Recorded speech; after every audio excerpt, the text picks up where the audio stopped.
اچھی طرح سے استنجا کرنے کے بعد جب جا کر بیٹھتا ہوں تو محسوس ہوتا ہے کہ پیشاب کے قطرے نکل گئے ہیں 1 2.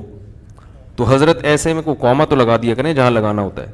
حضرت ایسے میں ناپاکی ہو جاتی ہے یا نہیں، جبکہ یہ میرے ہاتھ میں نہیں ہے، اس سے بھی عذاب قبر ہوتا ہے؟ تو بھائی دیکھو، جب پیشاب کر لیں نا، پیشاب سے فارغ ہو جائیں تو تھوڑی دیر اطمینان سے بیٹھے رہیں، ٹھیک ہے نا. جب اطمینان ہو جائے کہ اب مزید خطرہ نکلنا بند ہو گیا تو پانی ڈالیں اور پتلی گلی سے نکل لیں. دوبارہ اسٹڈی کرنے کی، مطالعہ کرنے کی چندہ ضرورت نہیں ہے، بالکل نہیں. وہم ہو، شک ہو، اس سے وضو نہیں ٹوٹے گا.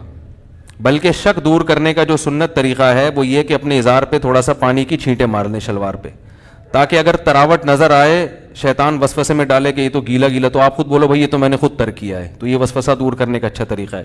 تو ایک دفعہ جب اطمینان ہو گیا تو اب جب تک 100% یقین نہیں ہوگا قطرہ نکلنے کا، اس وقت تک وضو نہیں ٹوٹے گا. اتنا یقین ہو جائے کہ آپ قسم اٹھا کے کہہ سکیں کہ میرا قطرہ نکلا ہے یا ہوا خارج ہوئی ہے، قسم اٹھا کے کہہ سکیں آپ.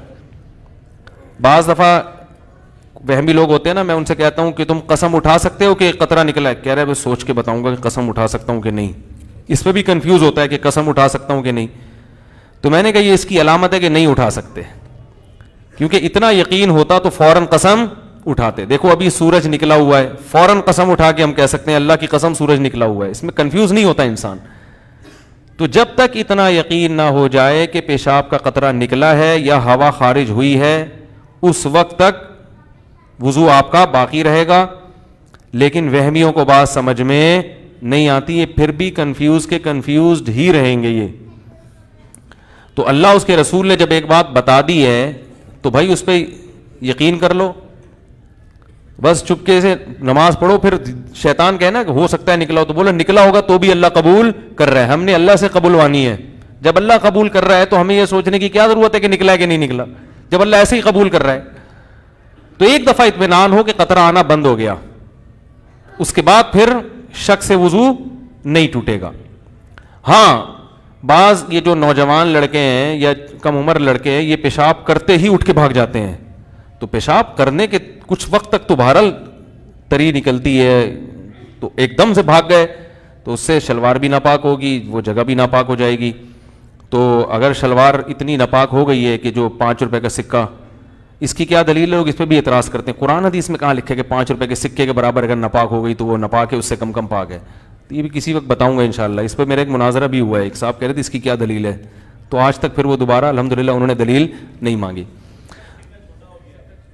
5 کا سکہ جو چھوٹا ہو گیا، صحیح کہہ رہے ہیں بھائی، وہ پرانا والا سکہ رائج الوقت نہیں، پرانا سکہ جو ہتھیلی کی گہرائی کے برابر. صحیح کیا آپ نے، اچھا ہوا لقمہ دے دیا آپ نے.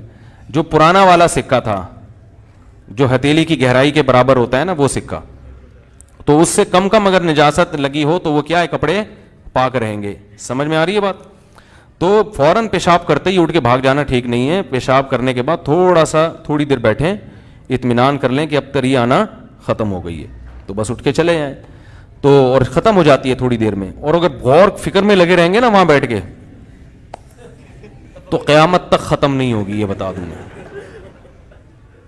قیامت آ جائے گی، پولیس بلوانی پڑے گی آپ کو واش روم سے باہر نکالنے کے لیے.